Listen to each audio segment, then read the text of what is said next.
This Oh, town. I absolutely. mean, I'm right across from the library where they have these books on men having babies and things like that. Yeah, It's, it's it's absolutely, and we're paying for outrageous. that. It's outrageous, Yeah. and the person that was on city council, who actually came to the show a couple times, she got voted out, and she was the one that was trying to protect Yep. the kids. Well, And so this the is a big money, big the big problem. money is there. Yeah. The personal attacks, and here's the problem. And yes, I'm going to go back to my book. Here's the problem: we color inside the lines, but we end up letting them tell us where those lines are at. Let me give you an example now. Referring back to Wyoming, where I used to live. Okay, Yes. the And you were legislative, born in. and I was born there. I'm a native Wyomingite, so yeah, I'm a Native American. Okay, the legislative argument that the leftists and the RINOs in Wyoming have been making on behalf of all this trans stuff and the boys and the girls locker rooms and all this stuff.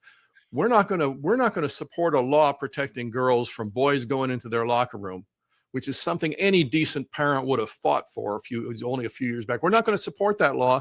Here's their excuse. Well, it's not happening in Wyoming. Okay. So apparently, until some girl comes out and admits she's been raped in the locker room, it's not happening in Wyoming. The point is, it is happening there. It's happening everywhere.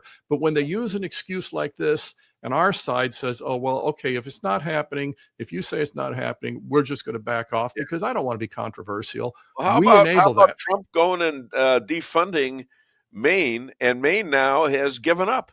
Maine has given up that right now. That BS about we hardly had any problem with it. Right. We And hardly had any problem. back down. Can you imagine if you were running your McDonald's and you said, we hardly have any problem with food poisoning? Can you imagine? And yet this is the basis on which these people operate, and we let them get away with it. When you say we hardly, and not you, but when that lefty says we've hardly had any problem with it, what that lefty is saying, we need to call them out on it. You're saying that amount is okay with you and probably more. That's what you're saying. And hardly any problem means you're enabling it. And by golly, I'm going to go after you. And we need to go after them, and we need to use our strength, our voice, and our money to go after those people. And on that, if I could segue into I think the biggest issue of the week, and we need to unmask it in its full ugliness, is Senator Tom Tillis of North Carolina. He's not going to support Ed Martin as the DC attorney. Why? Because Ed Martin fought for the rights and the constitutional protections for J6 defendants. Okay, so the little picture that about? This guy's he's an ex-football coach. The little picture here, though, is that he's just going to oppose this one vote. The big picture, Tom Tillis is reasserting the entire he's reasserting the entire leftist 2020 narrative.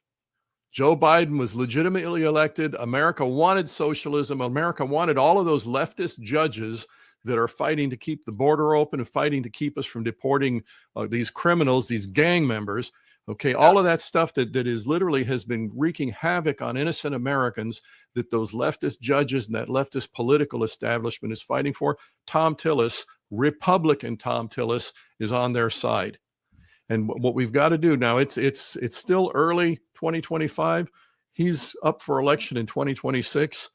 People of North Carolina, the people across America, we've got to start now recruiting candidates to replace these RINOs. Because if you wait until spring of 2026, what you're going to have is a bunch of people that that are, maybe a lot of them are well-meaning.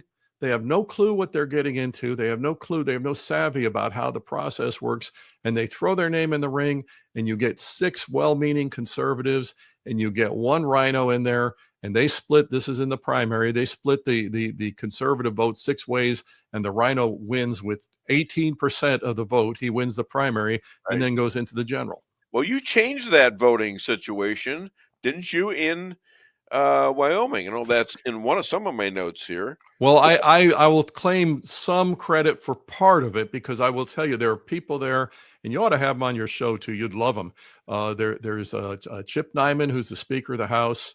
There's John Baer, who's the chairman of the Wyoming Freedom Caucus, and Jeremy Harrelson, who's a very good personal friend, former pastor of mine out of Wheatland, Wyoming, and he got in and essentially once he beat out an entrenched RINO in the primary, he immediately turned around and started campaigning for the other grassroots conservatives throughout the state running against these entrenched RINOs. And so, yeah, I had some influence there. I did some coaching and some rooting for them. But these guys, they literally have fought this multi-million-dollar, probably Soros-funded, who knows, this Republican establishment in Wyoming that governed like a bunch of Vermont Democrats. These guys went in there and they were like samurai warriors on their best day, going in and slashing and burning amongst the RINOs. And yeah, Wyoming's politics are totally flipping, and we're getting rid of the RINO establishment, getting real conservatives in there, and the Democrats, the leftists, and the RINO Liz Cheney types are having a conniption fit over